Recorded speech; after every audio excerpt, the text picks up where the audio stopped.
It's time. It's time once again to take a journey.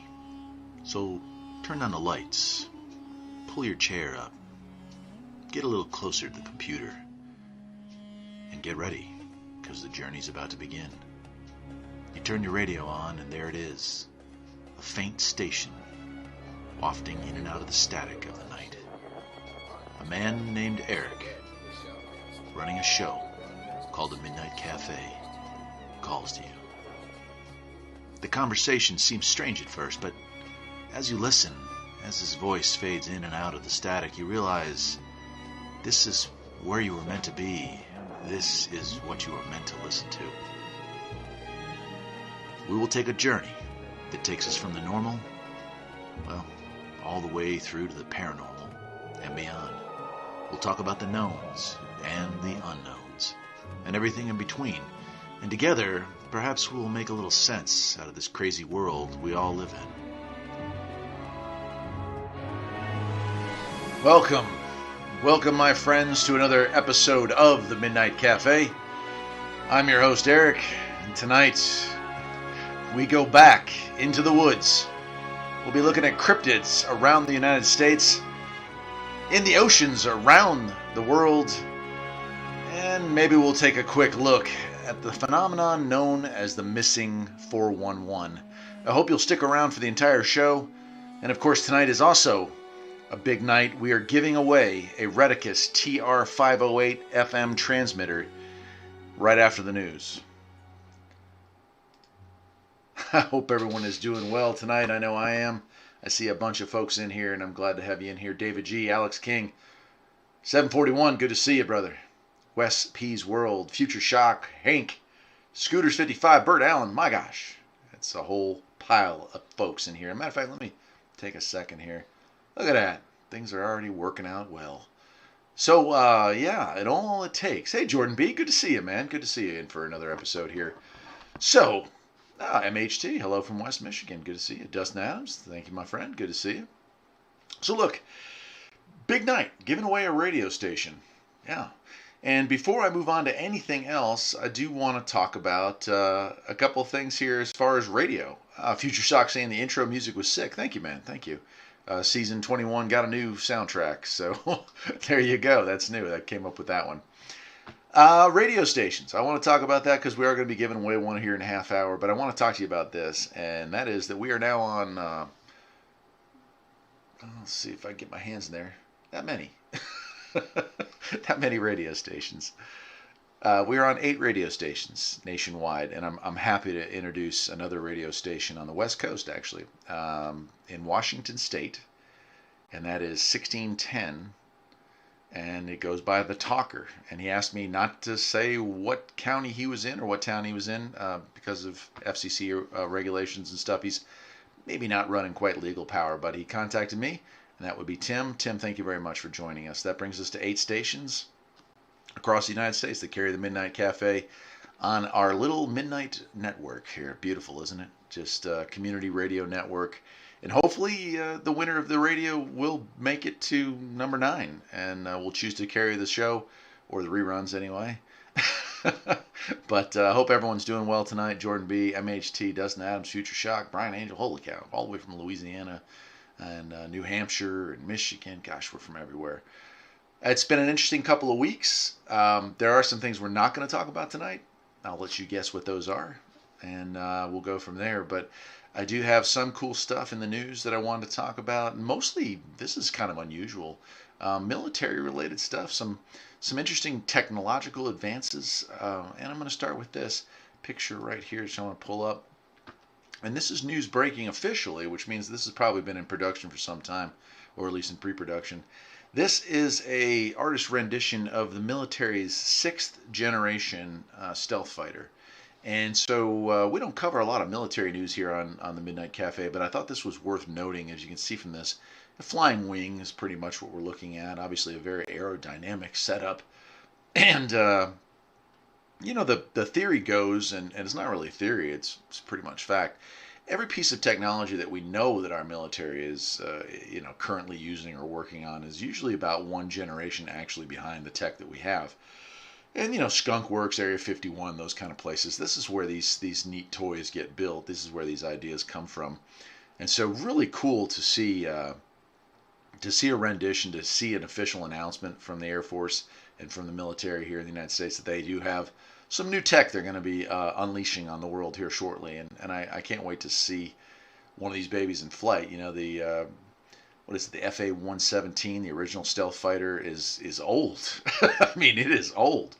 But an incredibly awesome piece of equipment for its time. I think they actually have taken them out of service. They're so old now. But they have the F-22 Raptor, which is also stealth capable.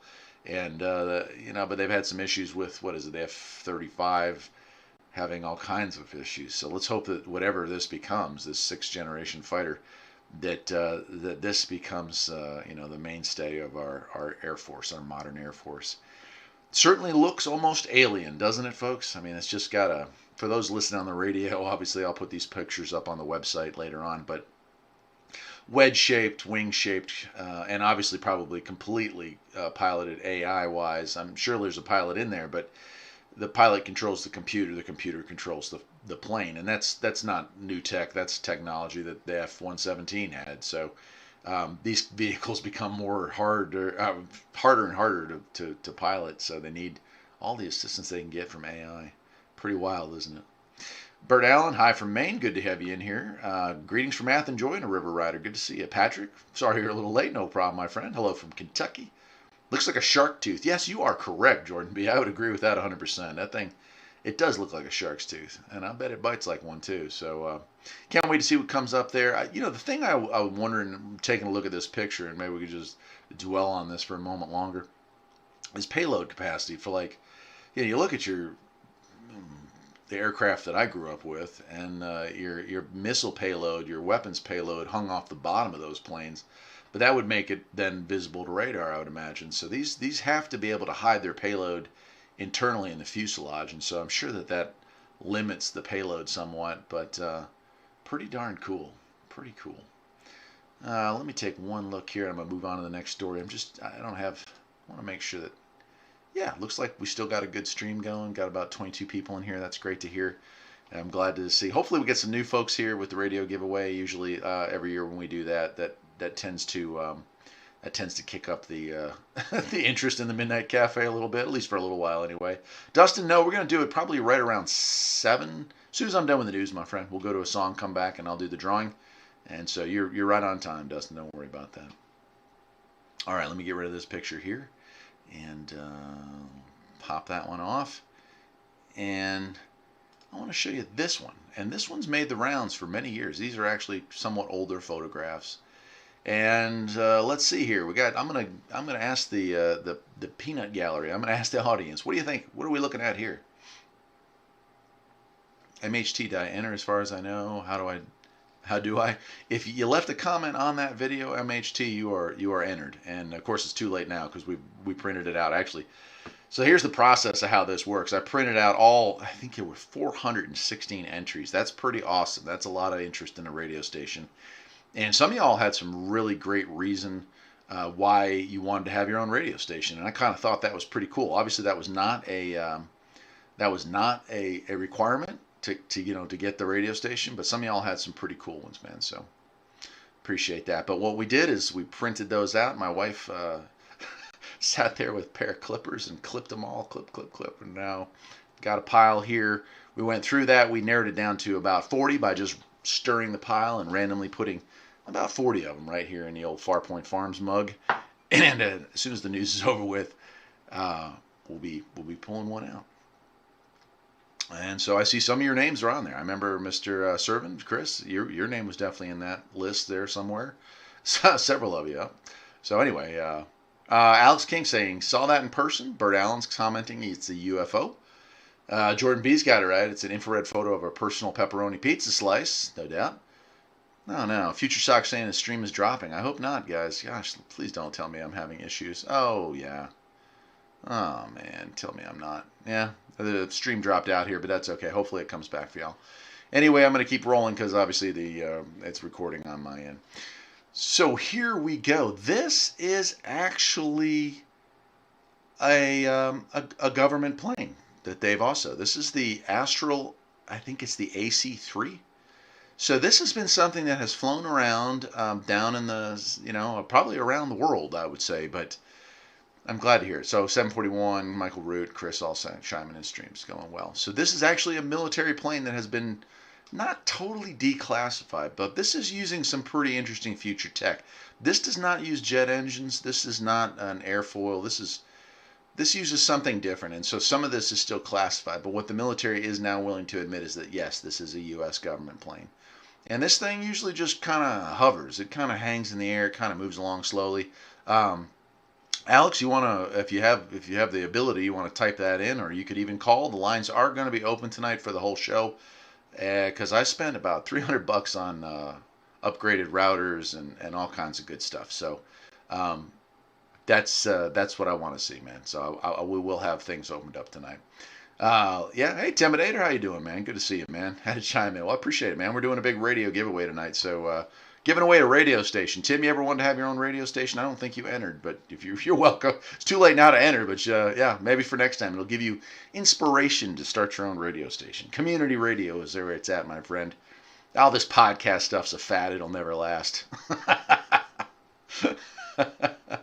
There we go. Special Ed says UFO. Yeah, man. So, yeah, what we were looking at here is actually a U.S. plane. So it's something we've created. They're not really talking about how it operates, but they are saying, yep, if you see this thing in the sky, please don't shoot at it and don't panic. You're not going to get beamed up and called on. I think it's called the AC3 Astral, ASTRAL, I believe it is. And so, yeah, check into that, man. Wes P saying, I'd love to win that radio. I remember your name's on the list, buddy. So anyway, here we go. That's that. I just really was interested in the fact that that's kind of been not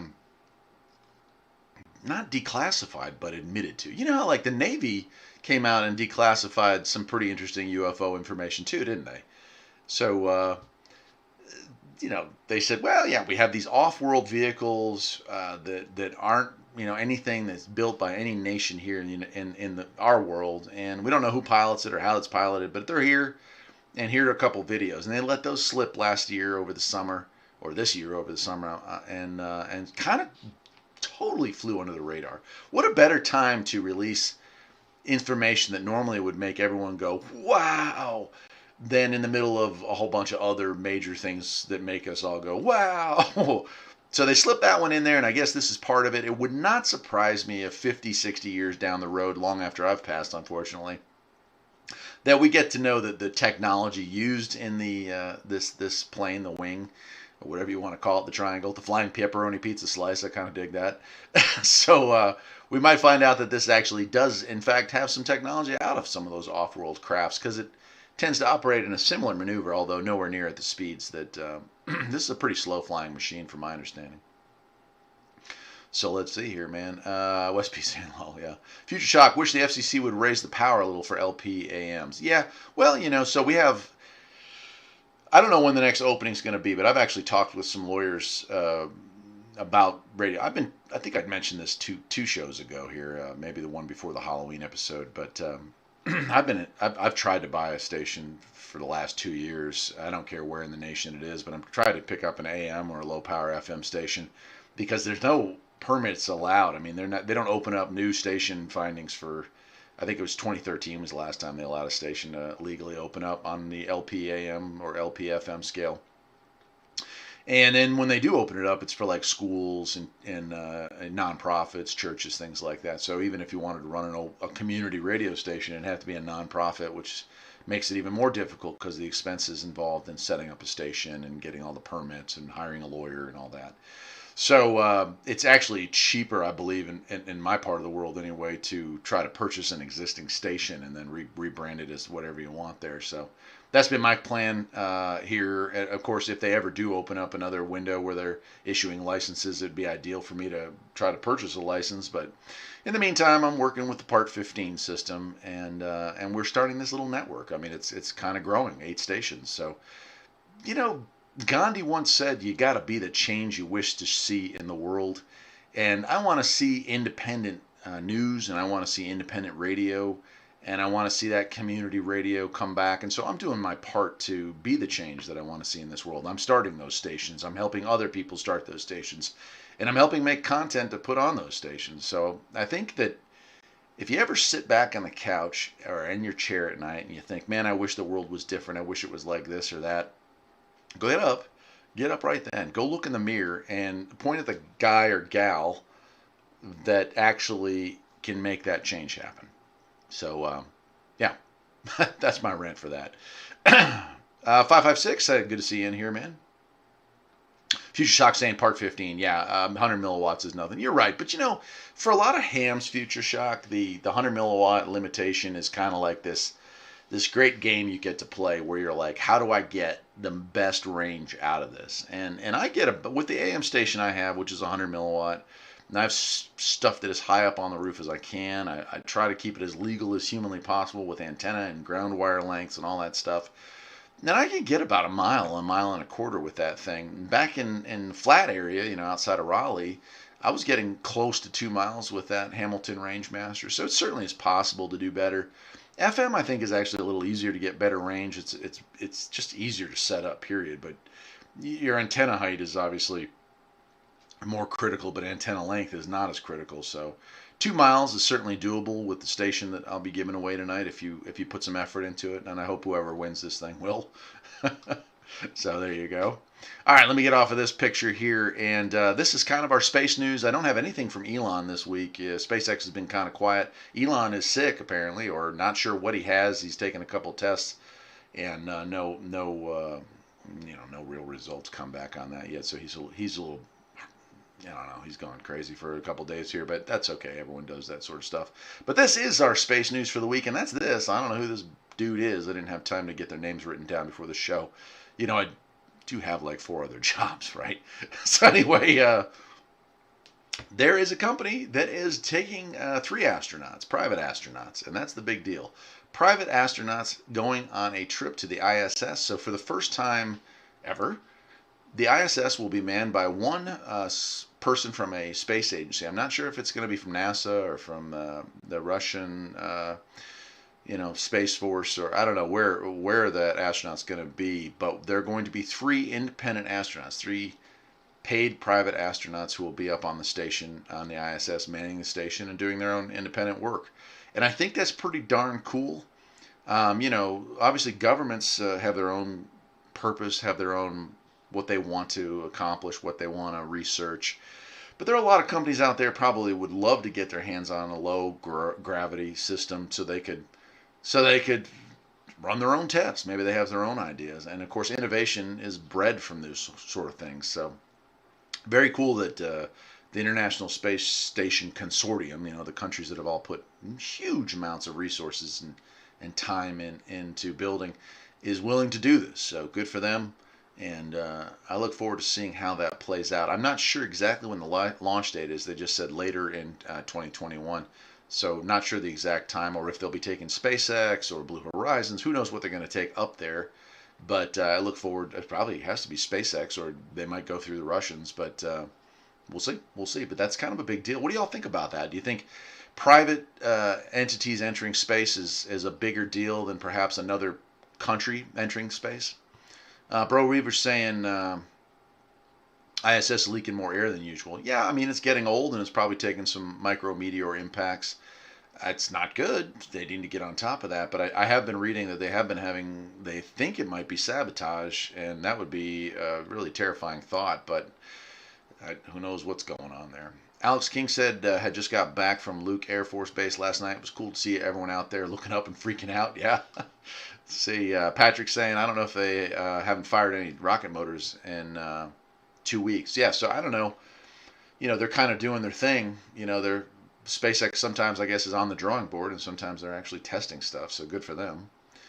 Chris saying, remember Skylab? Yeah, I mean, that was a big deal. I was lucky enough, I live on the East Coast, so I was able to go, I would say this is probably going on at least 10 or 12 years ago now, but my wife and I went to Washington, D.C., got to see the Smithsonian and Museum of Art, but we also got to see Well, all the rockets, all the stuff, the Air and Space Museum, which they had two. They had just opened the one near Reagan International Airport, so they had the huge, huge one there.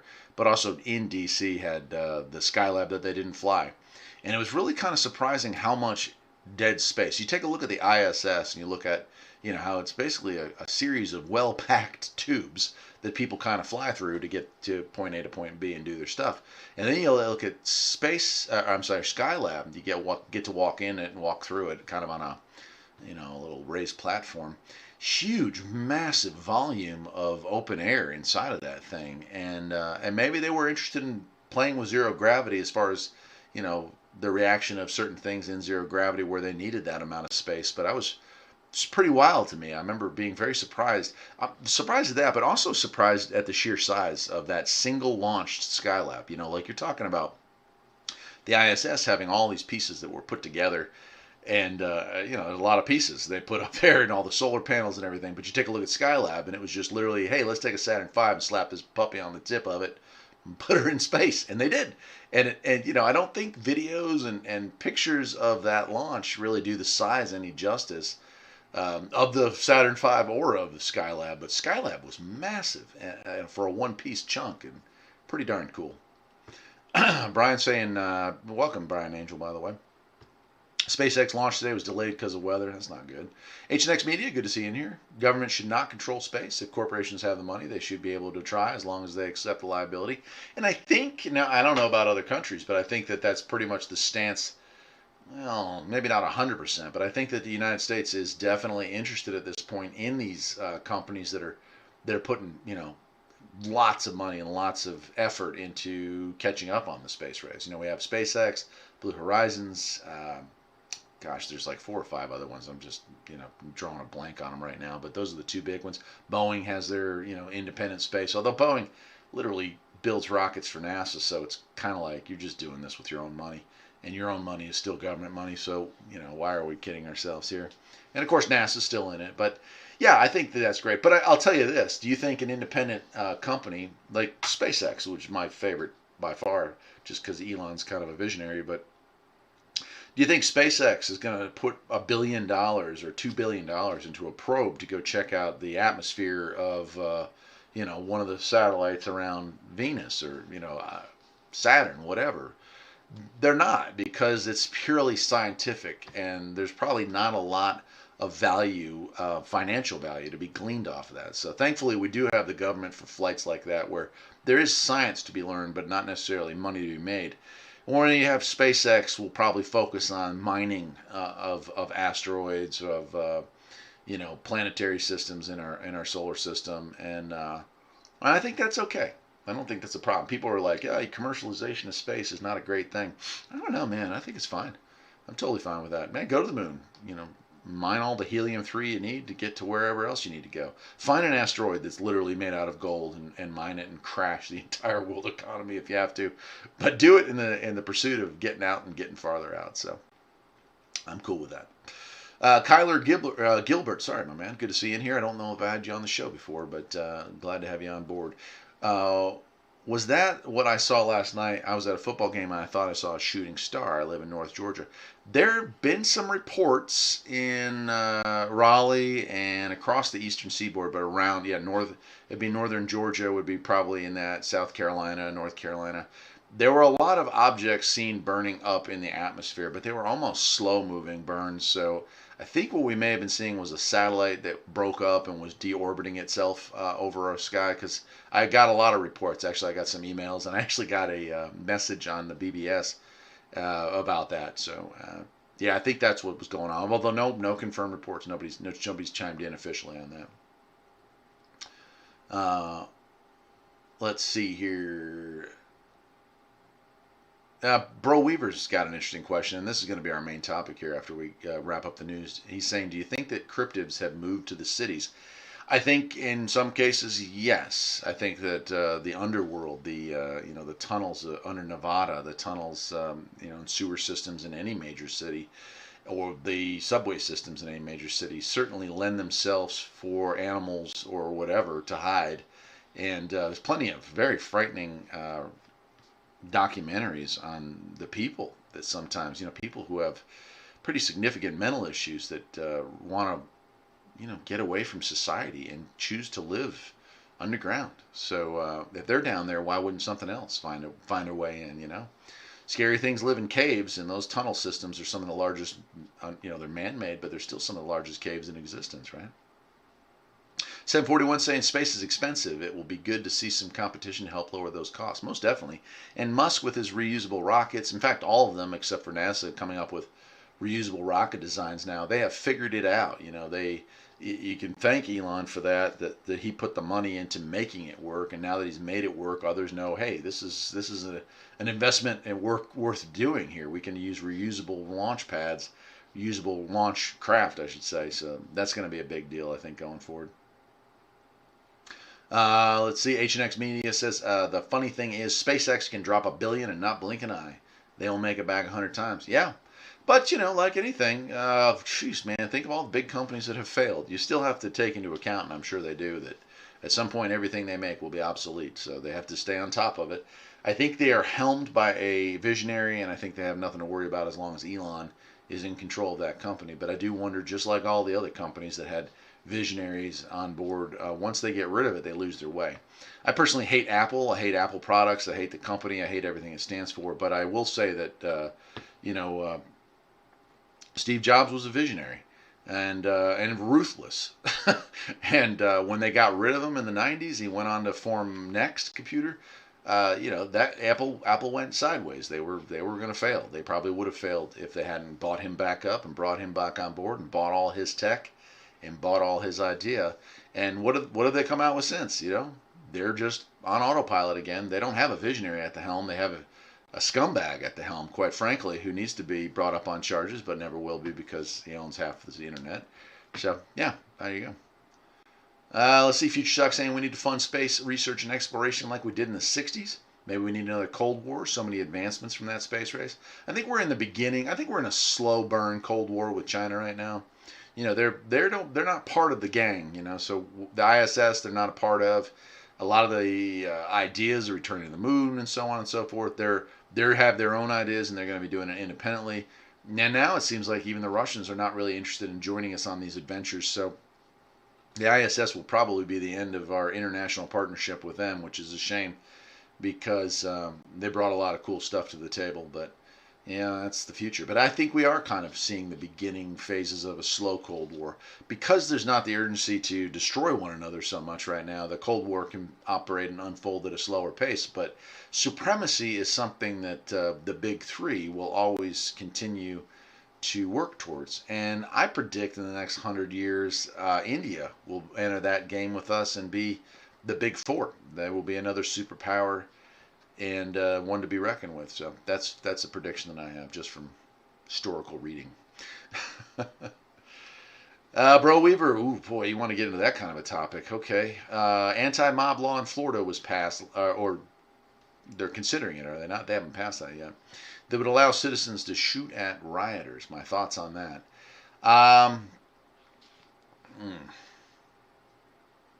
Yeah. Slippery slope, right? And it goes back to self-defense laws. Period. When are you in fear for your life, right? There certainly are times when if an angry mob of people is beating on your car, attempting to pull your family out of it and beat you or kill you possibly. I don't see a problem with self-defense laws that exist already covering those kind of incidents. But protection is important. I need to be able to know that I'm not going to head straight to jail if I have to protect myself or my family or someone else. But man, it's just I don't want to live in that world where that's required. Can't we not have riots that cause that kind of violence? Maybe we should work towards that. I don't know. And that's just probably wishful thinking on my part.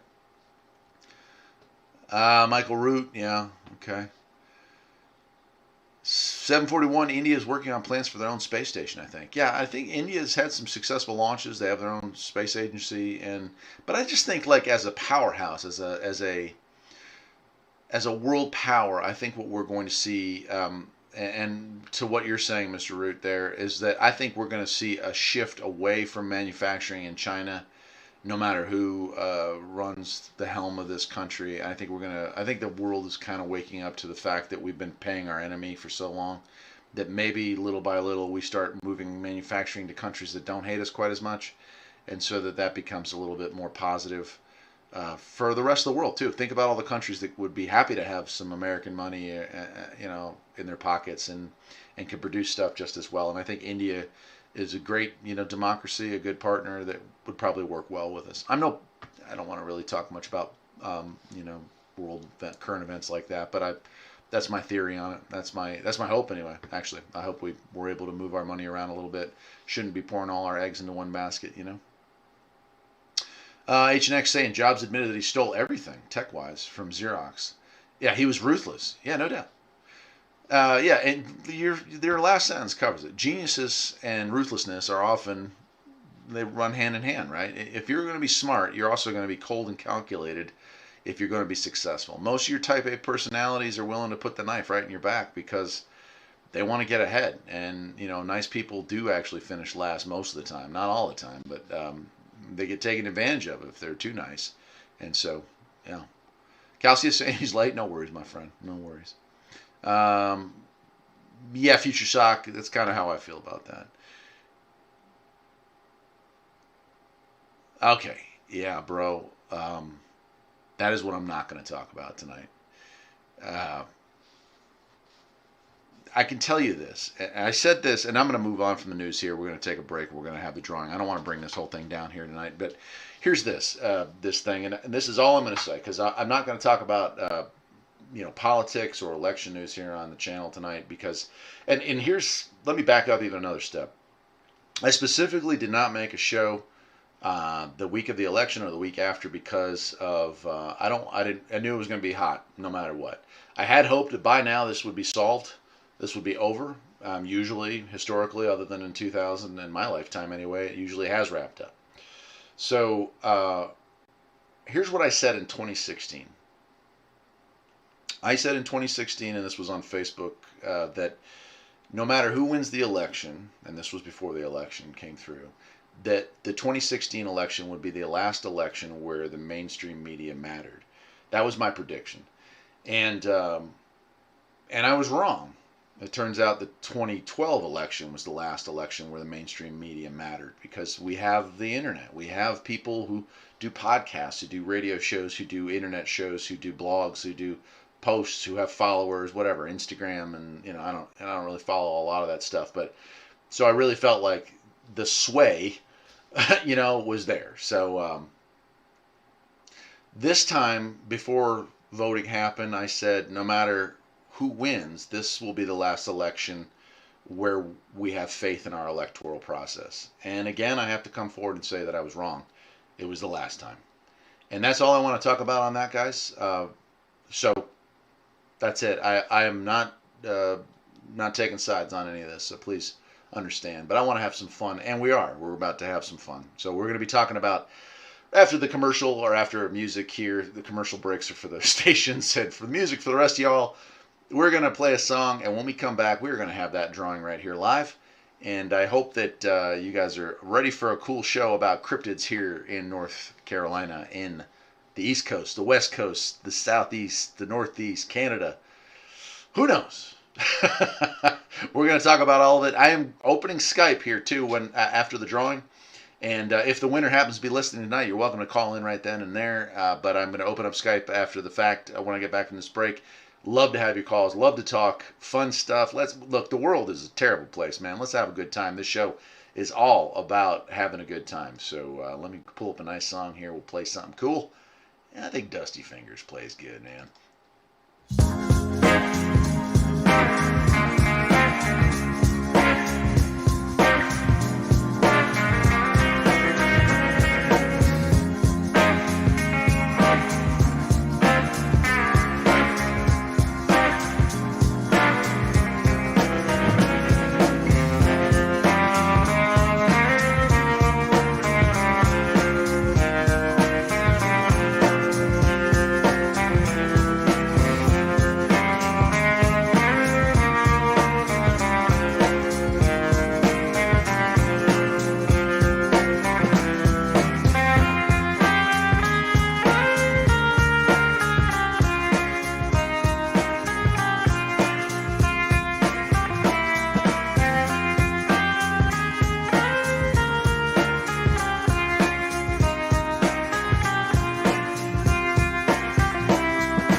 All right. All right, all right, all right. You know the best part about running your own radio station? Everything, man. I get to choose when I want to play what and how I want to play it. I get to choose who gets to listen and who gets to be who gets to be on the radio. And I've got some pretty interesting content on my own station. I play a lot of Art Bell, Coast to Coast stuff, classic stuff. Of course, I play the Midnight Cafe. In fact, some of you may wonder, hey, gee whiz, did I miss episode 8? Yeah, you did if you're listening to it just on YouTube. In fact, very few people probably heard episode 8 because it was straight over the air, just over the air. Sometimes I like to do it the old-fashioned way. I'll sit out there in the garage, break into the station's regular programming, and throw up a show. So I record those, but a lot of times I don't play those, on YouTube. So maybe someday after I pass away, somebody will find the giant collection of all the missing 21 years worth of episodes of the Midnight Cafe and poof, put them up. Love it, man. Yeah, I am running my own board, Future Shock. I really do need I need someone to work with me on this station. Really, it's fine over the radio when you're just running a board and taking the occasional call. The internet is a little more difficult, man. Just a little more difficult. You got the chat, you got the music board, you've got the streaming software, you've got the equipment. It just gets kind of crazy after a while, to be honest with you. So if anyone wants to apply for the job, the pay is exactly what I get paid, and that is $0.00. So if you're interested in doing something for nothing, contact me. All right, let's do it, boys and girls and everyone in between. It is time. Look at that dude with the mustache. Woo! We're going to give away a radio station right now. And that is the Redicus TR508. Timidator was asking, how do you enter? Unfortunately, it is too late. I had put up this video on the other channel. And I got 400, I think it was 16 or 18 comments. People interested in getting the station. So good. Hopefully one of y'all is going to get it. So, hey, Quadrajet King. Good to see you in there, man. All right, man. What's the 411 on shortwave startups? Yeah, I don't know, but we'll have to talk about that, buddy. All right, I'm going to take that picture down so y'all see me here. But yeah, it is time, man. I'm excited about this. I really hope. And I honestly, so let me talk about this. Redicus was kind enough to send that to me. So, I had bought the TR502, which was a 15-watt radio station. And that was for my buddy down near Raleigh there, and he's running that to this day. I did a video on it. They really liked that video. And then, a couple months later, I made a short video. I bought this, $20 Redicus, I think it's the TR115 shortwave receiver, just a little basic receiver. And they got their eyeballs on that, and they reached out to me, literally the same day and said, hey, how would you like to review a product for us? And I don't like saying no to those kind of things, especially if it's a decent product from a decent company and they make decent products. So I said sure, and they said, would you make a video on this? And I was like, man, I already did a transmitter video, but we talked about the idea of maybe I'd make a video, go through the unboxing, go through a demonstration of how it works, but then I could give it away to somebody. Would they be cool with that? And lo and behold, they said yes. So I'm hoping that other companies reach out to me and will allow me to do the same thing, because we'll do a lot more giveaways in the future if that's the case. So I got this, if you've seen the video, most of you probably have if you're sitting here right now. So, yeah, it's going to be awesome. What I would like to see, and what they would like to see, quite frankly, is they would like to see whoever wins this maybe make a short video showing what they do with it. And now I understand, like my wife, she does not want to be on the internet. She doesn't want to have her face on the internet. She doesn't want to have her voice on the internet. So every week I try to get her to come on the show like she did when we were just a radio show, and she's just not having it. So I get that that you might be, hesitant to put yourself out there. But maybe you want to contact me. Maybe we could just do some still shots, and you could maybe write up a little thing on what you're doing with it. I think that would be awesome, and I'm sure Redicus would really like that. I could post a follow-up video, and we're just trying to make it worthwhile for them.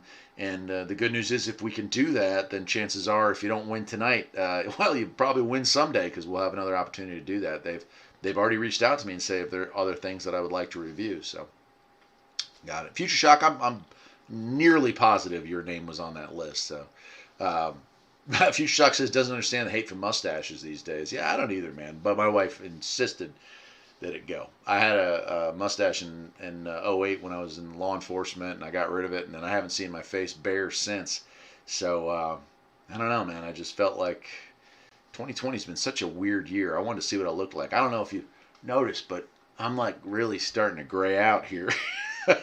Something weird is happening. I think I might be getting old. So I had to I had to see what I looked like. I did look younger, still ugly, but definitely a younger version of my ugly self. So it was a cool thing to do, and luckily I'm so hairy that it grows back quick. And again, the beard has already come back into place. So let's see. Mike Crick is saying street legal station paired with a high gain antenna and make it a bit better. Yeah, Mike Cricket, I think honestly, with a good home built antenna, you could probably get a mile or two out of this thing, and it's going to be a lot clearer than my AM station at that extended range. You know how FM versus AM, FM just works perfectly until it doesn't, and so I think it really would be great for a community. So I hope whoever wins this has some cool plans with it. But sorry, I've been wasting time here, but here it is, the official Farpoint Farms Liberty Sows the Seed at Farpoint Farms mug. There's about 40 of these things in here that we chopped up, and I'm going to grab one. I'm going to close my eyes. I don't want to make this cheating, all right? All right. Let's see. Okay. I've got like 5 of them. All right, there it is. Let's see who we got. Shoot.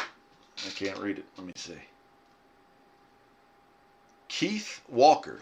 Keith Walker. I don't know if you're in here tonight, Keith, but Keith Walker has won the TR 508 from Redicus. Keith Walker. Let me go ahead, and if somebody wants to post that name in the chat room, it is Keith Walker. So hopefully he's listening tonight. If not, I will shoot him a message on the other thing. I'll probably put a post, or I might even make a short video after the show is over and get Keith a heads up. I'm sorry for the rest of you. Let me tell you another story before we move on to tonight's topic, because I want you all to know this. Reading through the comments, there were about 50 of you that gave some pretty darn compelling reasons why you want a radio station. There was a gentleman that wanted it for a retirement community. There were several people who wanted to do it for community radio stations for their subdivisions. There were some folks that lived in very rural areas. Chris, yours was actually in there. Chris, your name stuck out. And my wife and I, when she was printing out all the stuff and we were reading all the comments, Chris, I wish you had one. And here's what I did. I reached out to Redicus after the fact and asked them, is there a way you would sell me a few more of these at cost so I could give away 3 of these things? And unfortunately, they said no. But maybe for Christmas, I might do this again, because honestly, guys, I feel really passionate about community radio. I feel really passionate about people getting their voice out. And as time goes on here online, I have a feeling our voices are going to be restricted more and more. So look for another video at some point. This would be coming out of my wallet, and these puppies are over $100. But I'm going to do what I can to get my hands on them, and maybe find another company that wants to send one for a review. Who knows what I have to do. But I promise you all, from this day forward, every company that reaches out to me about a transmitter of any kind that is on the AM or FM frequency, that I'll be raffling that off as well. And not raffling, giving it away. I want people to understand that this isn't for money. I don't get paid for this. So, you don't even have to be a subscriber. And hopefully Keith, is, maybe he's not listening to this tonight, but hopefully he'll see it on the other channel. Yeah, H&X Media, you were in that list. Mike Cricket was on that list. Gosh, a lot of y'all. Yeah, a lot of y'all. So I hope 741, you were on their day. I mean, like pretty much everybody that's listening tonight was on the list, and some of y'all had some great reasons for it. Frugal, there's a guy who lives up in Canada that had some pretty compelling reasons, and so I wish I was rich, man. I wish I could give every single person that posted a comment on that a radio, because I think it's that back to that Gandhi comment, right? You got to be the change you wish to see in this world. I think, what could 416 transmitters in the hands of people who want to do good with it mean for the world? And I think it means good things. Plus, it probably means extra syndication for the Midnight Cafe, which is always good. Although I still would get no money, so what difference does it make? Bragging rights, baby. All right, Future Shock wants to know, now what if Keith is a no-show? So, I mean, I suppose it's always possible something tragic happened to Keith, but I'm going to reach out on the other channel and let it know. And if I don't hear from a week, we'll have to have another drawing. But I would imagine, hopefully, that he'll get in touch with me, and I'll let y'all know about that, okay? All right, so there it is. Let me get rid of this. Let me check one thing, and we're moving on to the night's main topic. 35 people on board tonight, and that is awesome. Average listening time is right up there. This is what I'm liking to see. We are already at 7:20. Holy moly! Sorry, I've been talking too much tonight, haven't I? Well, that's all right. I guess this is a talk show, isn't it? Fascinating. All right, let's get on with it. I'm going to put this beautiful picture up here. Take a look at this. A cryptozoological map of the United States. Look at all these critters, monsters in America. We got lake monsters. We got like our own version of Nessie. We got Bessie. We got Bigfoot. We got the Honey Island Swamp Monster. We got the Jersey Devil. We've got the Frogman, the Mongolian Monster, the Mothman.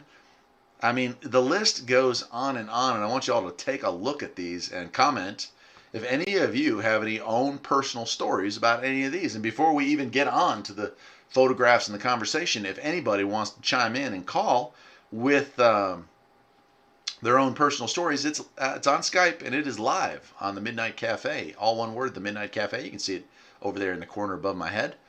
And I'd love to hear from you. I'd love to hear and talk, because I certainly have my own stories about some of these critters. So love to hear it. Love to hear it. Mike Cricket's saying, we all dream and have passions, and it's great to live your dreams. Don't wait for someday. Do what you wish today. Great show as always. Thank you, Mike Cricket. That is exactly the life that I live. We have an expiration date. I hate to be the one to break it to you if you all thought you were going to live forever, but not happening. So you're definitely not going to be around forever, and as a result, if you wait for the perfect time to do anything, well, you're going to be waiting forever, right? So live your dream. If you really want a radio station, make it happen for you. Obviously, internet radio is a cheaper way to get into it, although there's more complications with internet radio versus just regular radio. But do what you got to do, and I will do my best to help you follow your dreams, because you have all helped me follow mine. H&X Media, number 20, Loveland Frogman. I did a video on that a couple years back. No kidding, really. The Frogman. Let me see. Let me find 20. Oh, yeah, okay. Yeah, I think I have a picture of that one there. Or not a picture of it, but like an artist rendition. So right on, dude. Yeah, so here we go. Those are just some. And like, I'm not covering all these tonight, obviously, but I'm going to talk about some of the famous ones, some of the less famous ones, but we're going to just go through some of these things. The Big Bird, I couldn't find the picture of number 7, Big Bird, but there is a picture out there from the 1800s of a bunch of, like, settlers that wasted one of these things and had it hanging out. I mean, there's things probably 20 feet across in wingspan, and it certainly looked like a dinosaur. Looked like, something, but obviously around. The Ozark Howler, the Wampus Cat, and now I can't remember which one of y'all was going to send me a picture of the Wampus Cat, but never did get that photo. Chupacabra is famous in the Southwest. Skunk Ape famous in Florida. Just on and on and on and on. So awesome, man. Dustin Adams wants to know, not related to the topic, but do you know anything about older John Deere lawn tractors? First thing I know about John Deere lawn tractors, they hold their value. Second thing I know about John Deere lawn tractors, they're pretty darn well built, so it's okay that they hold their value. Barney MM2, no monsters in Virginia. We'll have to get with the local hunters and piece something together for everyone. There's something out there, buddy. I'm telling you, there's got to be. Probably a little bit of the Mothman bleeding over from Jersey, right? Jordan B., I once thought I saw a Chupacabra while traveling in Peru, but it turned out they have a breed of hairless dogs that are just hideous looking. Yeah, I can't imagine. Like, I've seen pictures of like cats without, their fur, like the Egyptian cats, and they look like wrinkled aliens. So I bet you the hairless dogs are probably not too far off of that. Jason Kane, man, I see the rake and the skinwalkers are missing. Skinwalkers were not on any list I could find, and yet we talked about it, a couple weeks back when we did the trail cam stuff. So yeah, skinwalkers aren't there. I don't know about the rake. I don't think I've heard of that one. Hey, Mower Junkie, South Carolina Lizard Man is in my area. Haven't seen him yet, but keeping an eye out for him. Right on, man. Hey, Skip was rolling today, Mower Junkie. I was listening for you for the hour or so I was out playing. Apparently, the East Coast was having a great time talking to the West Coast, but I wasn't able to talk north to south. So someday, my friend, someday. Let's see here. Okay, I'm going to get rid of that picture, and we're going to move on to our first critter. And let me go here. The Beast of Bray Road. Who's heard of this one? Urban Myths and Legendary Creatures. This is, well, I think this is probably pretty close to what we would consider to be a werewolf in our modern society. The Beast of Bray Road is an interesting story to read. They made a very interesting, low-budget, but very good movie about the Beast of Bray Road. Certainly not very close to factual, but just interesting stuff. And this is the only one that I could find that straight up reminded me of a werewolf type thing. This was, what was it, Minnesota, the Beast of Bray Road, that was having issues, and pretty cool creature here. This obviously being a rendition of it and talking about it. And I can't say that I've ever really researched the Beast of Bray Road, other than I did read the story a while back, and was pretty impressed with the eyewitness accounts that this thing had killed a lot of livestock and then suddenly disappeared as quickly as it had appeared. So it makes you wonder if somebody got this thing, and like a lot of animals that get killed out in the wilderness, it just died and that was that. No one really ever saw it again. But so there you go. Let's see here. I'll get rid of that one. Now this one I have seen quite a lot of stories on. Who here knows about the Mothman? And again, the lines are open at the Skype. I'd love to have someone call in tonight. It's been the last 2 times we've had so many technical issues I haven't been able to get guests on. But the lines are open. If anyone who wants to chat, it is a great time to call. So the Mothman here in this picture, this is not what the Mothman looks like. But the Mothman story, I mean, there's law enforcement involved in that. There was a lot of documented evidence about the Mothman going on in the 60s in Jersey. And it's amazing that it really didn't go, anywhere. Again, it was like such a big deal for, what was it, a few weeks. And then suddenly, that was it. It was gone. Never to be seen or heard from again.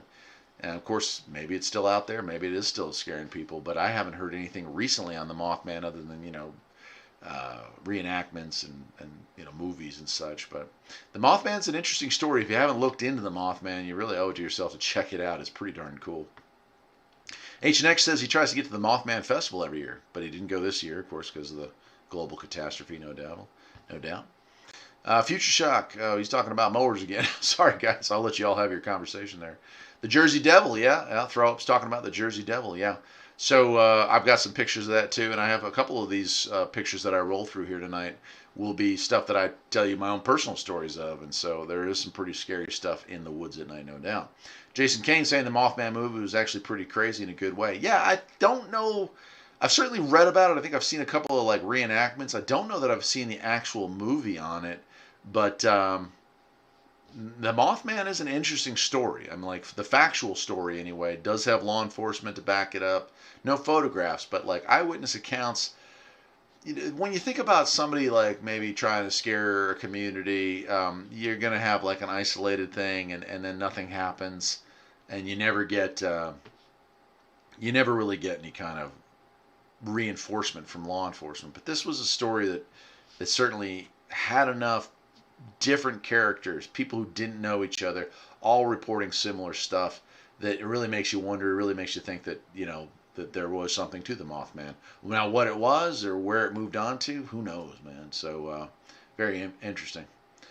So, I'm going to move on from Mothman, and we're going to go on, let me roll down here, yeah. Let's go on to the famous one. Let's talk about Bigfoot for a little while, because this one has had some recent information. This photograph, if you haven't seen this one, you've been living literally under a rock your entire life. So welcome to the Midnight Cafe, my friends, and welcome to the world. This is where we live. Welcome to turn on a light if you want to. Bigfoot. This is the original, 17-second clip. Here's a beautiful still photo from it. And, depending on who you listen to, depending on what you want to watch related to this 17-second clip, this is either a man in a suit, and that suit. I mean, I even watched a show on this where they talked to the guy that supposedly rented the guy the suit, and I mean, it's amazing. So this is the classic that started it all. There were stories about Bigfoot, including from one of our former presidents, who Roosevelt, I think it was. Wasn't it Teddy? That was big hunter, big hunting party that he killed an entire family of these things. And so there's a lot of stuff going on with Bigfoot historically before we have this. And this would be the first sighting or filmed sighting of a Bigfoot, and it certainly kicked it up. And I mean, I don't know, I don't know how many of y'all are my age or a little older than that, but Bigfoot was like a humongously popular icon after this. There was the Legend of Bigfoot movie. There was In Search of Bigfoot movie. There was, I mean, think about it. The $6 Million Man fought Bigfoot. I mean, he became a cultural icon. And that's like he was saying there, Bigfoot has massive staying power. Future Shock's chiming in with that, no doubt. Bigfoot is of the cryptid world. Bigfoot is the superstar. He's the, the Kim Kardashian of the cryptid universe, I guess, right? Yeah, Future Shock saying, look at that photo, right? And, Future Shock, let me tell you this. So here's the thing, right? The thing about these pictures, and I talked about it, actually it was interesting to see the crowd's reaction when we went over photographs of trail cam pictures. And now we were going over trail cam pictures, and it was like, you see these pictures where everything was like super blurry, and you could kind of make out something in the woods and, whatnot. And you were like, oh, dude, that looks like this. Wow, that's scary. That totally looks like that. And so everyone was kind of willing to believe that these fuzzy pictures were definitely some monster out there, right? What cracked me up about that conversation was that you would put a beautiful, crystal clear photograph up close of some monster, right? And everyone was like, oh man, it's fake. It's totally fake. And so the conversation kind of rolled into, hey, isn't it crazy? Like literally we could have a perfect, crystal clear 4K photograph of an alien shooting us the bird or something, and everyone would be like, it's fake. It's totally fake. But we're willing more, I guess our brains are more willing to accept that blurry, shadowy thing, like Bigfoot would never actually get caught getting a nice still shot of him, right? I don't know, man.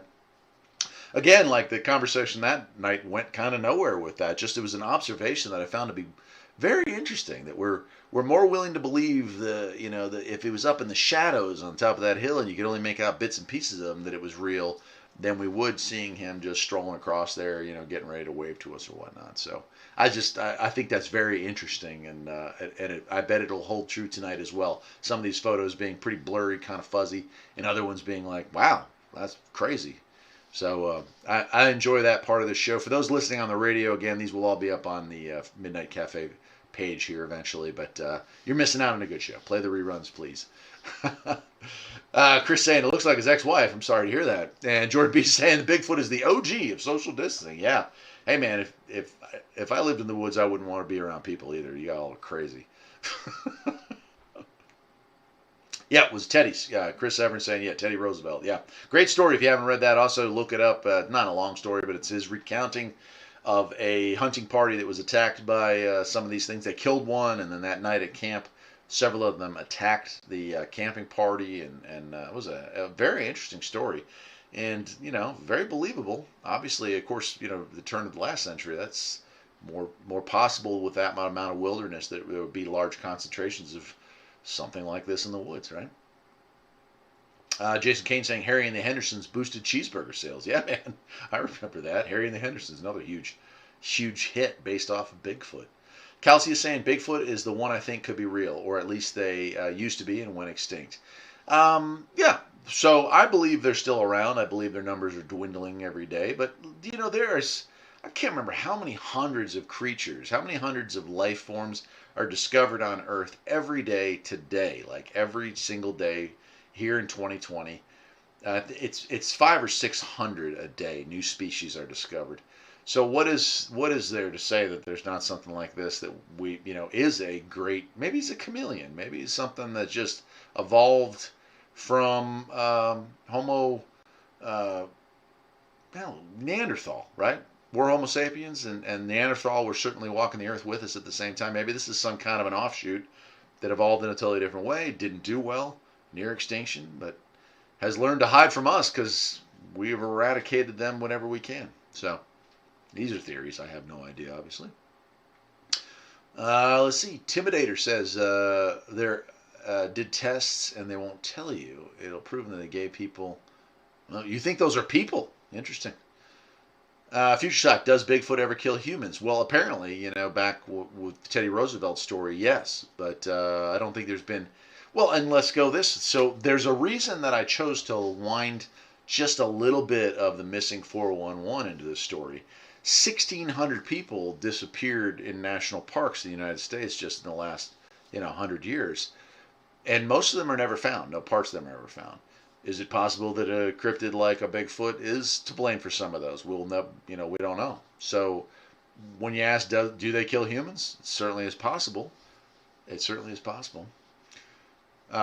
Kelsey is saying some camels escaped the Army Corps of Engineers in the early 1800s. Out west, hunters came across wild camels once in a while, still to this day. Yeah, so again, like if an animal that's not really supposed to be around is around and somehow has adapted to live in our climate, in the case of a camel, then sure, why not, right? If they can make it, so can he. NC Long, howdy, man. It might have been a female, Jason. Very well could have been, right? Hewlett, good to see you in here. We have a version of Bigfoot in Arkansas. In Forky, there was a movie called The Legend of Boggy Creek, and I'm going to get to that version because I have my own sighting of a creature similar to that. So, and it's like there's this mixture between what we're looking at here, which again is a suspected Bigfoot caught on a picture at a campsite, it looks like here, and then the Florida version, which is called the skunk ape. And so there's some mixture. The West Coast Bigfoot is a large creature, big, hairy, and tall. The East Coast creature is more ape-like and in size and structure. And so it might be that what we're looking at is multiple species, multiple sightings of multiple species. Very interesting stuff. Hey, Daniel, Alpha Omega, how you doing, man? Good to see you in here. Barney says Bigfoot saw him once and no one believes him. Possible, right? I saw a human. It was scary. The thing didn't have any fur on it. It was scary. Ran away. H&X Media, this particular photo is from the Grimlish footage, said to be a female. So, yep. Yeah, okay. Do we know if Bigfoot is a carnivore? No, because we have such little, we barely see these things. We barely catch, a glimpse, like this photo here, something moving away. To me, that looks like a gorilla. It looks ape-like in structure. It does not look like a bear. Some people said this photo was a bear. The legs are clearly too long to be a bear, in my personal opinion. But so look at that. We've got this interesting photograph here to look at and discuss. And we don't know. Omnivore would be my best guess. Just like humans, we'll eat a little of everything. We'll eat whatever is ideal. If we're going to survive. I think animals that do well are omnivores, right? Eat a little of everything. Look at dogs. They eat just about everything. It's not to say they're not 100% predator, but that would be my uneducated guess on that one. Mike Cricket, the American Indians have a legend of a giant bird. The name of the creature is escaping me at the moment, but maybe it is the Thunderbird. Yep, you are correct, Mike Cricket. I couldn't find a picture that I was looking for on that, but yeah, it is the Thunderbird, and it looks exactly like a pterodactyl, monstrous, flying, from the Cretaceous period or something, but pretty wild, man. Yeah, Chris saying omnivore as well. I believe that would also be the case. Mike Cricket saying omnivore. Yeah, it just seems to make sense, Future Shock saying, what if humans are just Bigfoot that lost their hair? Well, and if you'll believe evolutionary traits, then yeah, we are losing our hair little by little. So could be a divergence in the tree, right? Well, we were both the same species, a bazillion years ago or whatnot, and as time went on, they went one way, we went the other way. I was just watching a video from a fellow YouTuber here that was talking about Neanderthals and Homo sapiens and how there was, the expansion out of Africa from Homo sapiens was met, and it was possibly quite a primitive war that raged for centuries, where Neanderthals were living in Europe at the time and didn't really appreciate having their territory invaded by Homo sapiens because of the crush for food. We're talking about more mouths to feed. These, neither races at that point were farming. They were hunter-gatherers. So to put that kind of a strain on the ecosystem meant that the Neanderthals wanted to defend their property. And of course, if you look at DNA in humans, there is some Neanderthal in us, up to what is it, 7 or 11% in some people, and of course in other people, it's 0 to 1%. So there was some intermingling going on, shall we say? So what's not to say that this is not an offshoot that went a totally different direction, that just chose not to fight but chose to flee, and still is. Interesting stuff, right?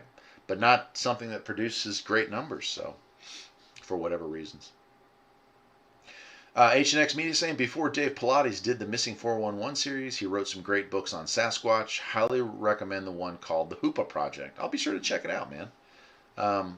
Joker 803, yes. Wasn't there one seen up around Clayton last year? Yes. Clayton, North Carolina did have a Bigfoot or Sasquatch or whatever you want to call it sighting, and so yeah. So these things are range. They're East Coast, West Coast. Again, size-wise, it to me anyway, it seems like the East Coast ones tend to be a bit smaller. They're more ape-like in structure, more humanoid-like in structure, with about the same physical features as us, maybe 100 pounds heavier or whatnot, but covered in hair head to toe.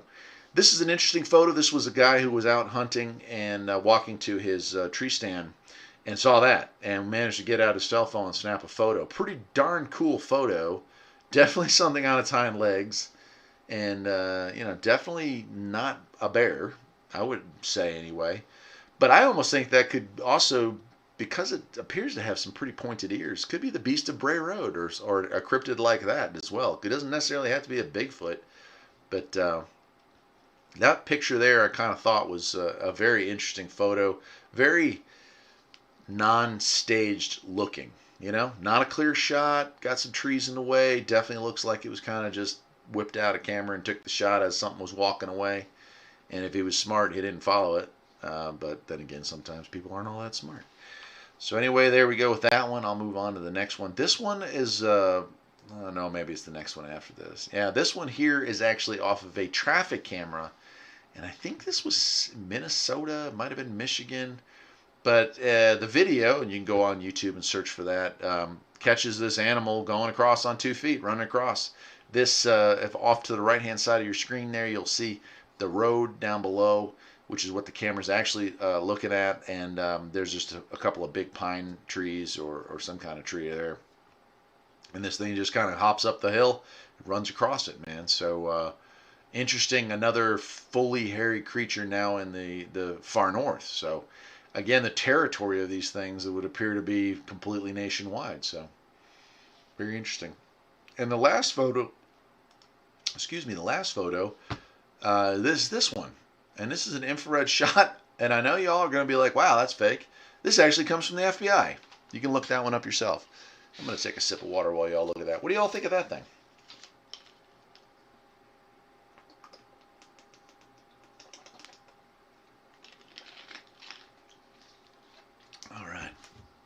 Yeah, the road was off to the right, Chris, on that last picture. And like I said, there's a video of it moving across. But,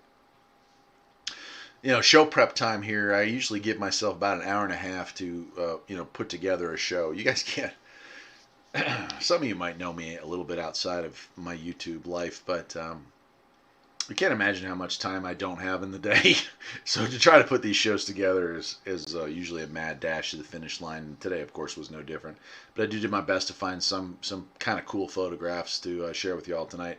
Obviously, doing the radio show straight from the radio is so much easier. But it's less fun, man. I enjoy having the pictures to share with you all and getting your comments on this. But no one has anything to say about the very weird-looking, almost alien-esque, hairy humanoid hanging out by the river. I mean, to me, that was pretty wild. And the fact that one actually came from FBI was pretty darn interesting. I like that. That was pretty cool. So, I don't know. I guess I'll move on from that. No one seems to be interested in that one. All right, we're moving on from Bigfoot. What year? I think 1971, Mike Cricket, that picture was taken. NC Long saying it looks fake, and yet it came right from the FBI files. Take a look at that one. You'll have to look that one up afterward. But the FBI has files on Bigfoot. The FBI has files on everything, including you, NC Long. Just for saying that looks fake. That's definitely, you're on a list now. No, I'm messing with you guys. But yeah, there it is, man. Dogman. Yeah, again, could be. Could be we're looking at a werewolf. I don't know. It again, it's not heavy. It's not heavy set and large like you see on the West Coast versions. This is more along the lines of an East Coast looking creature. But wow, pretty wild, huh? Yeah, Jason Kane saying he's going to comment on the baldish patches. Looks like it could be scabies. It could be, yeah. This animal does not look healthy. I don't know if y'all can see my mouse on here. Probably not, but yeah, definitely doesn't look weird. Head shape is very strange as well. A very weird looking head on that one. Right on. All right. So let's move on to something more familiar to me, and I want to share a story when I pull it up. I have talked about it on the show before, but it has been a couple of years, and that is the skunk ape, the Florida skunk ape. East Coast, Southeast, we have our own kind of version of Bigfoot, and it is this thing. This photograph was taken by somebody who had called the police. They said there's something in my backyard. Police were on the way, and she saw something kind of munching on the leaves. Went outside and snapped a shot. You can clearly see the flash. And holy cow, look at that thing. So here's my story. I saw this creature in New England, in Connecticut, when I was, I think 8 or 9, maybe 10 or 11. Broad daylight, and I'm not talking about like I saw it at 1,000 yards and it could have been this. I was living in a place and we had our relatives over. I had my cousin with me. We were up on a raised porch. You know, the second floor had a porch, overlooked the woods. I had all kinds of cool trails and forts and everything. I mean, this was the woods, the real woods. So you'd walk out in the woods, and for kids my age, this was a previous era in American history where parents just rang the old dinner bell when they wanted you to come back, no matter how far away you were. So if it was a weekend or it was a nice day when I came home from school, I was out in the woods. And I had a BB gun and bow and arrow and that kind of stuff. And I lived in the woods, as all young guys did. Those days we were outdoorsy because we didn't have the internet, and we didn't have Atari, and we didn't have all that stuff. So spent a lot of time in the woods. And so it was a beautiful sunny day. We were having a family barbecue, and my cousin and I are up on the porch. Family's downstairs cooking or doing whatever.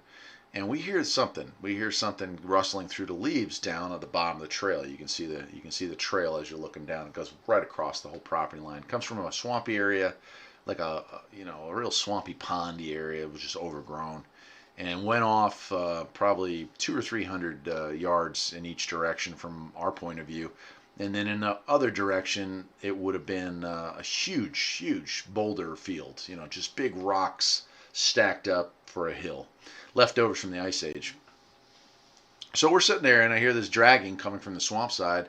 My neighbor did have a dog, and so I thought, oh, the dog's got something, or the dog's hurt. So we kind of looking down there, and out from the brush, from the peripherals, comes a gray-brown critter like this. About 6 foot tall, gray. As you can see, the muzzle on this thing is gray. This thing was definitely more gray than it was brown.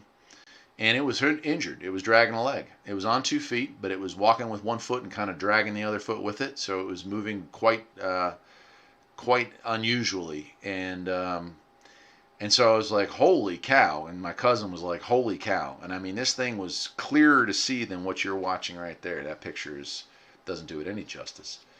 And being young and adventurous, grabbed the old BB gun, grabbed the bow and arrow, and that took about a minute to go run inside, run down to the garage, grab those things, and then run outside and run down to the trail. By this point, this thing had moved off to where it was no longer visible, but you could kind of still hear it.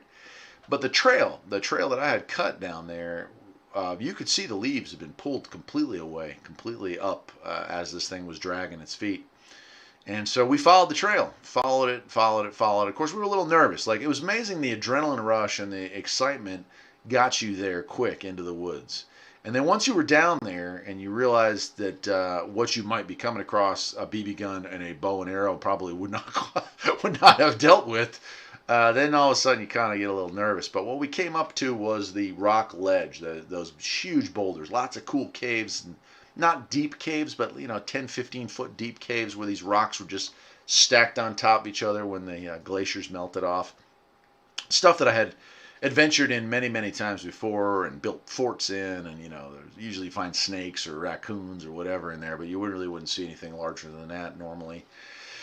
Well, the trail ended there, so obviously whatever this thing was had climbed up it or was hiding in it, and that became more of a little bit of, I think both of us got pretty spooked, and so we went up maybe 2 or 3 tiers in the rocks, and then we lost our confidence to go any further, because every time you climbed up the rocks, you were exposing yourself left or right to a place where something could be hiding, and neither one of us really had the interest of getting our faces eaten off that day, so we called it a day.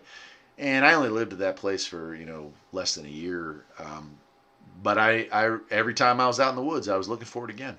Never saw it, never heard it, and I spent every day. I camped out there in the summertime. If it wasn't raining, I was camping out. So I mean, it was. I had my little orange pup tent, and I lived out there. And we had a tree fort out there, platform tent. So sometimes I'd sleep up there, put my tent on the up on the tree fort and sleep out there. But I lived in those woods and never saw it again. But whatever I saw that day, it was not a dog, it was not a deer, it was not anything that should have been in the New England woods. And so I think what I saw was something very similar to what you're all taking a look at right there on the screen. And I have some other photos of it. This one just struck me. The first time I saw this had to be in the early 2000s. I think I'd just got on the internet and was looking for something like that, and I was like, holy cow. Yeah, that's it, All the years I'd seen Bigfoot photos and was like, it didn't really look like a Bigfoot, but it's kind of like a Bigfoot. This, hunched over and everything, just like it. Pretty wild stuff. Anyway, that's the story I wanted to share with you, and here's another picture of it here. This is it up close, so you can get a better look. And again, for those of you who are like, oh, it's, well, this would have been before Photoshop, obviously, but for those thinking, it's a costume, right? And a lot of people saying you might want to purposely fake a video or a picture like this, which is certainly possible, man. But take a look at the teeth. Most costumes are not going to have a good set of choppers on it like that. The mask is going to be a giveaway. That literally looks like animalistic teeth, and the hair sits very well. I mean, obviously it's not a perfect picture because of the flash lighting the leaves instead of the critter. The eyes glow like a real set of eyeballs would do, so if it's a mask, that's a pretty impressive one. Yeah, pretty wild, though. Jordan B saying, yeah, that's indeed creepy looking. I'd say so, right? Jason Kane's skunk ape was never far off from me. I always see the dark-haired orangutan. Yeah, it's like another version of an ape, but a North American ape, perhaps. Some chain, some tree that's split that we just haven't discovered yet. And I think someday we will. 741 says, I thought I saw something like that once here in Connecticut, but only caught a glimpse. Really? Very cool. Yeah. So, very interesting. Yeah, this, and there's a lot of rich history in Connecticut about, the Indians had stories of their own, and some of the stories I'm going to be sharing with you later on also involved a place in Connecticut that I was at that same year that were pretty wild. So yeah, that's pretty awesome. Eye glow in the flash, yeah, right? And Jordan B saying, wonder if skeleton remains have ever been found of these cryptids. Not that I am aware of. And Jordan B, there actually is an interesting explanation of that. Watching some show, the one year I had cable, it was just got to be a decade ago. It was kind of like a show that they were looking for these animals in the woods. And they said, why haven't we found, the corpse of one of these things? And so somebody, and gosh, a little gruesome to talk about, to be honest with you, but somebody had taken roadkill, a deer that had been hit by a car, and they staked this thing down in the woods so that it couldn't be carried off by, scrappers, whatever critters might come around and eat off of it. But they staked it down so it wouldn't go, and they put a time-lapse camera, or 3, I think it was actually, on this thing. And it was no time at all before it was basically nothing left to find, The bones get scattered by the little things once the big things come in and eat the big stuff off of it. And the insects take care of the rest. So, you would think maybe a skull would have been found, and I agree it is unusual. But if we're looking at an animal that's so rare that they're, maybe 1 per 100 miles. Well, let me put it this way. There's bobcats and mountain lions in the area I live right now. I've spent a lot of time in the woods here. I've never seen any kind of animal fragment from either one of those. So they're out there, but it's not something that you just commonly come across, I think. Daniel is saying these things live underground. Entirely possible. Could be cave-dwelling animals. In the case of the one that I saw, again, we were right up against major small cave structures. But what's to say that as a teenager, as a child, a preteen, that I didn't notice a full-size cave in those rocks. I mean, I didn't spend every inch of that. Those rock ledges were all around, within miles and miles. I used to hike miles in those woods, no trails, just bushwhacking it, and come across all kinds of cool natural post-ice age structures that have been left behind when those boulders being dragged by those, you know, glaciers just made their own huts and stuff. So there's probably plenty of places that could have housed large enough rooms to house something like this, or a whole family of them, whatnot. Very interesting. And of course, here in North Carolina, we have bear. They hibernate in caves, and yet on my property, I see bear all the time, but I don't think I've ever come across a cave. So they're around, right? Yeah, Chris Severn is saying that's from Florida. Yes, it is. Yeah, I think it was from Florida. And that's what when I saw that and thought, oh, that's Florida. And they're saying it's like a southern thing, but I saw that all the way up on the northeastern part of the country. So that just kind of makes it even more interesting. That my theory is that these animals or variations of these animals are East Coast and maybe North specific, and then maybe West Coast specific, where you have the full size larger Bigfoots out on the West Coast and the skunk ape style on the East Coast, and probably something totally dissimilar in the north where the cold weather is. So. H&X Media saying Bridgewater Triangle in Massachusetts is a hotbed for this type of thing. And George, you saw that show. What are the odds of that, dude? That's crazy. Yeah, because that's, how obscure. Yeah. Harry and the Hendersons quote, ever see a baby pigeon? Right. There's a lot of things that we don't see that exist that we don't think twice about. So I think it's not that far-fetched to think, well, we haven't seen a body because we just haven't seen a body. With the strength of these things, they could have boulder-type entrances to underground layers. Yeah, you're talking about where they could actually move stuff to get in and out of. Entirely possible, yeah. Which may also explain some of the 411 stuff. If these things are carnivorous and they, snag a human every now and again, the reason we never find any parts of the humans is because they've been dragged to an underground layer to be, eaten later on. So kind of harsh to think about that, but I suppose it's possible. Here's another photo of one taken down in Florida as well in the Everglades, and this one's moving. Clearly not a bear. On its hind feet, walking, looks ape-like to me. So again, some kind of offshoot perhaps. So I won't spend a whole lot more time on it because I do need to wrap this up here about 8:30, 8:45. We're going about that's a full 2 hours. It's amazing how time flies here on the Midnight Cafe, isn't it? So we're already at 8 o'clock. Man, it's crazy. I was going to go watch Svengoolie. I hope you all realize the dedication that it requires for me to stay here for the extra half hour, because the Beast from 20,000 Fathoms is on tonight, and that's a classic Ray Harryhausen flick. Anyway, going to turn that one off here. Last one of the skunk apes. This one's really, really kind of blurry. Taken from a highway, many witnesses. That last shot, Chris Severn, right on, dude. Good. Thank you for the info on that. And this photo, just another swampy. Well, not, I don't know if it's swampy, but flat area in Florida. Definitely got the palm trees. And again, this a little harder. This could be a lot of things, but just wanted to throw it in there as I found that. And yeah. So that's the end of the skunk ape story, and now I want to go to the next one, and I'm hoping that 741, you might have some stories on this one, and this is has to do with like the Devil's Triangle. A lot of places on the East Coast, and I apologize if I'm not familiar with this being a West Coast phenomenon as well, have something that talks about the Devil's Triangle, the Devil's Den, the Devil's Glen, the Devil's Circle, the Devil's whatever. And most of them involve a goat man, the devil, pretty much is what we're looking at. And again, that area in Connecticut that I lived for that short amount of time had a Devil's Glen or Devil's Den or something to do with the devil.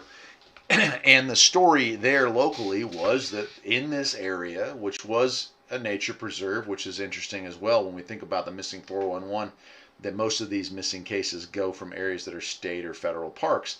Here was a state park, I guess it was, that had the Devil's Glen or Devil's Den. And it had a story of a man slash goat, hooved human.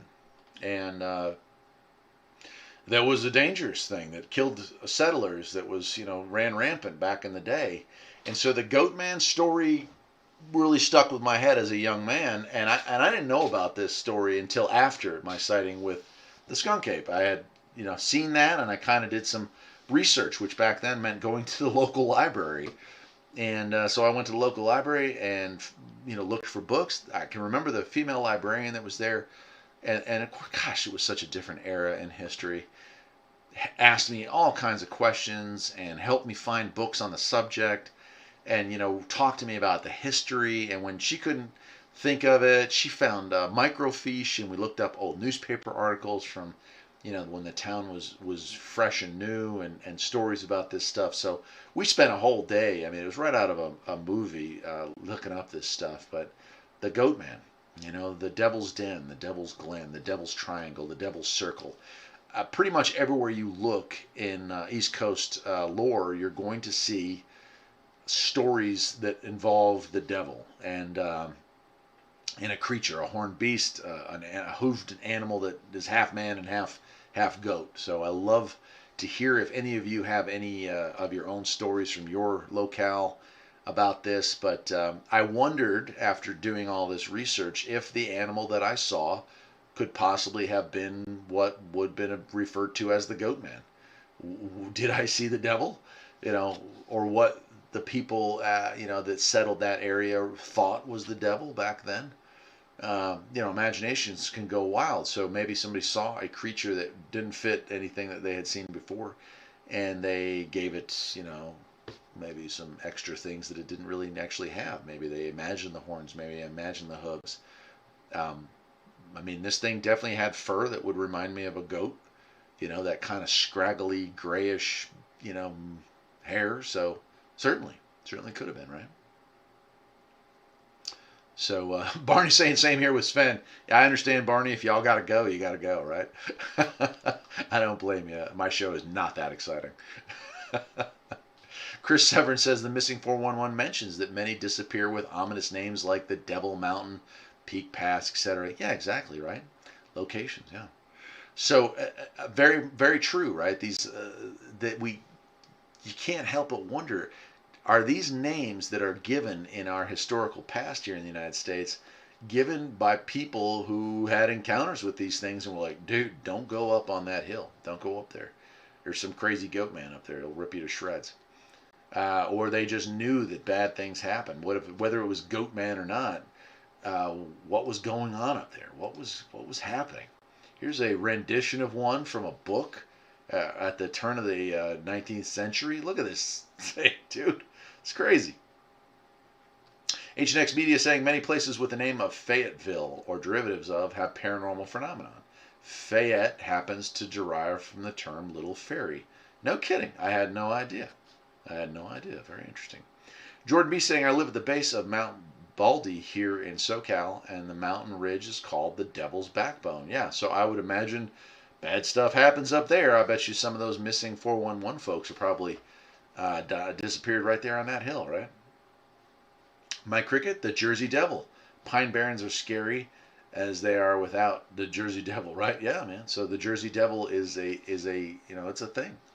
Got Sven muted in the background. Ah, man, I hate that I'm cutting into everyone's Sven time tonight, man.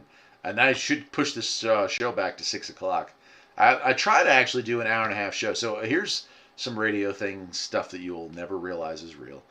The Midnight Cafe is supposed to run an hour and a half because that gives the local stations that carry it time for bumpers, time for news, time for station identification, and time for their own commercials. That bumps it out to 2 hours. So anytime I go long, that messes with everybody else's stuff. A lot of them just literally cut the feed when they need to go to those things because I don't do station breaks the way I'm supposed to. But a lot of times people rebroadcast this stuff. They'll cut it up the way they need it to be. But there's some information you may never have realized. All right, let's see here. I'm going to take another picture here to get that one off. Goat man. This one we showed. This one we showed in the trail cam photo, and people were fairly well convinced me that this is actually, and I do see a body in this picture, or it looks like a body, that this is actually from like a haunted house thing. But boy, what a great picture. And this one brought up that conversation of if you saw this, if this was a real photo, my guess is no one would ever believe it because it's just too darn good, you know. But that is a scary picture. Whoever made that costume, excellent work. That is an excellent, excellent picture there. I want to share that again because it was good enough. All right, and here's another artist rendition of the Goat Man. I think that was just cool artist rendition of it. All right, unfortunately, I'm going to skip over the sea creatures, and we're going to move on to the Chupacabra. And Jordan B., you were talking about Chupacabras. Let me go ahead and get rid of that picture there. Chupacabra. So Jordan B., you said you may have seen something like this, but it turned out to be a hairless dog. And if we look at this animal, you're not too far off. You know, this is I mean, it's like a three-dimensional artist rendition. It's obviously not a painting. It's obviously not real, but it's, I guess, the closest that somebody could come up with for what we were looking at. And so this is what a lot of the photographs I was able to find of the Chupacabra did look like a hairless dog, did look similar to this, where we have a dog-like creature, although the claws appear to be slightly longer. This one has some spines, although some of the pictures don't show any spines sticking out of their back like that. It just looks like an angry, hairless dog, right? But the Chupacabra, fairly well known in the southeast and down in Mexico, and probably other parts of South America as well. That's just pretty darn scary looking critter. He's just he's ugly. So I don't know if any of y'all are down in the Southwest here, but if you got a story you want to share with on that. By the way, the lines are open. The lines are open if you want to listen, want to call in, and you're welcome to do so. Also, if you wouldn't mind, love to have you give the old like button a smash there, just so YouTube knows that this show is decent. It's it's family friendly, but it's fun. And it talks about some pretty cool stuff that you probably don't hear too much on other stations, man. So, yeah. So there's that. That's an artist rendition. Let me go ahead and show you a genuine photograph. Oh, there's another. This is the other version. I want to bring this up because this was kind of weird. So some of the people that refer to the sightings of a Chupacabra refer to a two-legged, tailed, lizard-like creature that sucks the blood out of animals. And those renditions are of this. And like you can see this picture, this thing's pretty horrific looking as it comes up on here. This is like Lizard Man. It's like if the last one we saw was half goat, half man, this is like half lizard, half man, and all scary. Jason Kane says Slee Stack, no doubt, right? Kind of looks like that. And the next picture that it's an artist rendition that I got of this style of Chupacabra is even more amazing to me because it's really lizard-like, and so I have heard some of the sightings. I remember listening to some Art Bell episodes that covered the Chupacabra, and there were some pretty interesting stories that revolved around the lizard creature type version instead of that dog-like creature. So very interesting. NC Long saying, I was told there were Chupacabras around southwest New Mexico when I was a kid. Yeah, and as a child, probably in the weight and height size that something like this might be able to take a bite out of. All right, let me pull up the next one. Here's the other one that gives me that. Yeah, Chris saying the same. Land of Lost, Lee Stack stuff.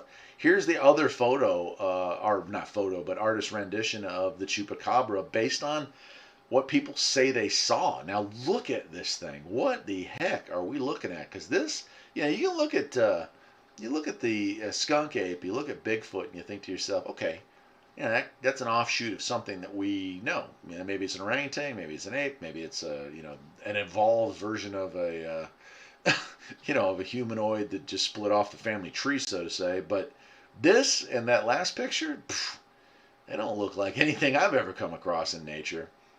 I mean, that thing's pretty darn ugly. Certainly is dangerous looking, and I really hope that whoever it was that came up with this rendition here was straight up lying about it, because this doesn't look like anything that should be on Earth or that ever walked on Earth. this looks perhaps alien in nature, and it's quite possible that it is. It could be creatures that, hunt here. Who knows? But wanted to throw that one in there. Thought that was pretty cool. And here is a photograph of a chupacabra, or someone who claims they captured a chupacabra. And again, Jordan B., this probably being what you saw, I would say. You're thinking that's just a hairless dog.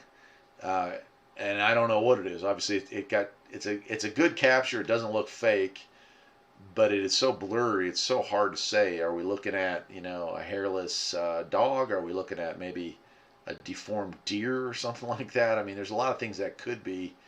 I will say it doesn't look all that dangerous. It just looks like a dog-like creature. Of course, if we're looking at livestock, then it probably is dangerous, because a dog is dangerous to livestock, right?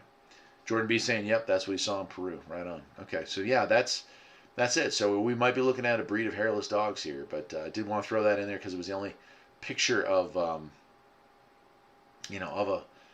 of one that was real. The rest of them were artist renditions, man. H&X Media says, keep in mind, humans were not meant to evolve, dinosaurs were. That asteroid changed everything. Interesting. Very interesting. Okay, let me get rid of that one. This is weird. Okay, so this one I never heard of. Never heard of this. I'm calling this the Devil's Den Monster. And here's a genuine photo of it. To me, it looks very dog-like, except for the tail, which looks rat-like. And it has horns like a deer might have. Now, this photograph, there's 2 or 3 of them of this same creature that somebody photographed in a Devil's Den, Devil's Glen, Devil's Triangle type area. And I had no idea what I was looking at. I thought, well, Photoshop, nah, maybe not Photoshop. Maybe somebody was playing a joke. Maybe it was like a Halloween costume for a dog, right? The face is somewhat dog-like, but not genuinely dog-like.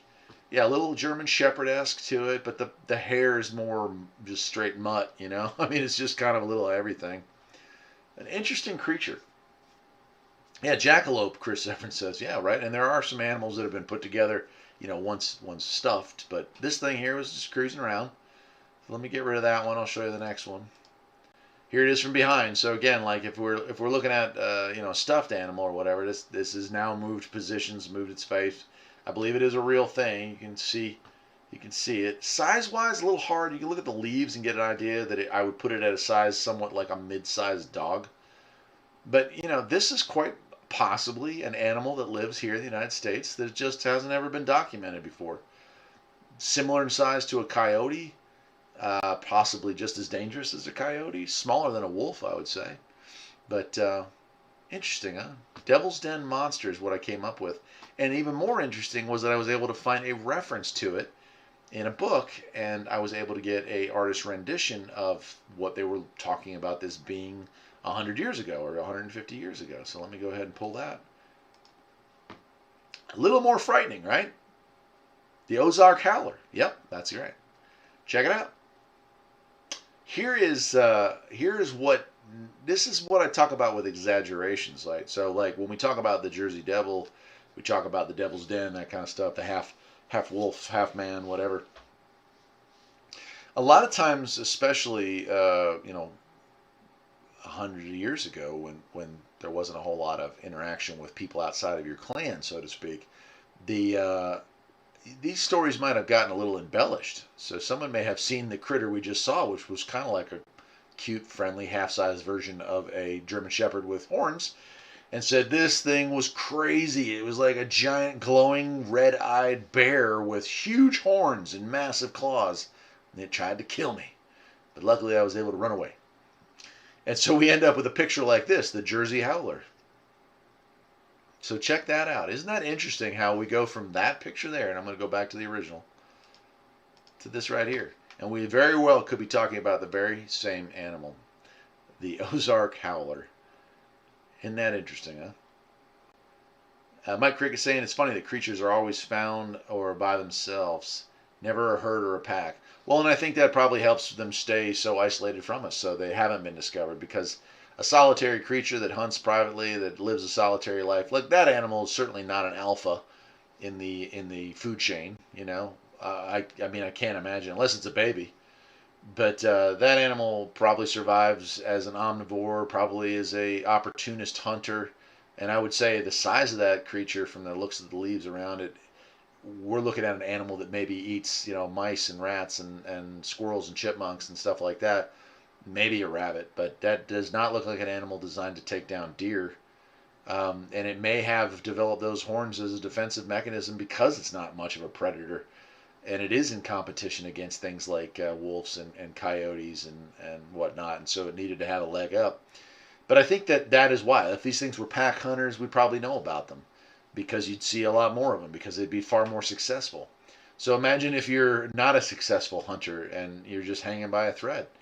And so the numbers of these might be less than 100 worldwide for all we know. And that may explain why we don't see many of them. But I mean, somebody saw it. Somebody saw this one, and like it didn't even seem to take off. Look at it; it's almost looking right at the camera, like, "Oh, what do you want?" So pretty cool, pretty cool. All right, so I'm gonna move on from that one. And well, what do you know? Holy cow, we actually did make it through. Right on. Well, guess what? I think I'm going to wrap it up. I think we'll skip the missing 411. Other than I'm just going to pull this picture up and give you some thoughts to think about. So all the critters we have seen tonight, these were land-based animals here in the United States of America. And this right here, all these little dots you're seeing on the board, those are missing people. Those are clusters of people who have disappeared around America. 1,600 in national parks since they started keeping records of that. 1,600 people who went for a hike. Most of these were very skilled. It's not all of them. And then they just disappeared. Most of those 1,600 people have never been found. No record of them have ever been found. They just disappear. And are any of the animals we have looked at tonight, part of that? Are they part of the reason why this has happened? Are they being taken by Bigfoot? Are they being eaten by Chupacabras? Are they being killed by giant thunderbirds? What is taking these animals? We'll look at that another week. But tonight, I think we're going to call it a night. None in Texas, yeah. Isn't that interesting? And you look right through the center there, right through the. Pretty wild, isn't it? But boy, look at California there. Holy cow. Pretty wild. And I was surprised to see, I live in the mountains of North Carolina. I was surprised to see that the Great Smoky Mountains is a big hotspot. Not more than 20 miles or 30 miles from where I'm at is the beginning of a large swath of missing people reports. So, there's along the eastern seaboard, plenty along that Appalachian Trail, right? They just never come back. Pretty wild, isn't it, folks? Guys and gals, it has been a great episode. This is episode 9 of our 21st year on the air. I hope everyone had a great time. Congratulations again to Keith Walker. I'm going to shoot a quick picture off and let him know on the other channel before I call it a night and go watch Svengoolie myself. And thank you to all of you who entered. I wish I could give you all your own FM radio station to start your own change in this world. If you would be so kind, perhaps you would want to shoot me a comment on the other page. I'll put a post up there. And let me know what next topic you'd like to talk about. I think we'll probably do one more show before the end of the year and round this season of the Midnight Cafe out with 10. Well, actually, we started off earlier in the year, but I started the official 3rd season here on YouTube in, I think we started in June, didn't we? So that's it. Thank you to all of you. I'm going to go ahead and play a little song on the way out. You guys continue to talk. I'll answer some texts here if you want me to. Those listening on the radio, enjoy it. You'll hopefully find the Midnight Cafe again. And thank you. Thank each and every one of you for coming and being a part of the show tonight. Take care.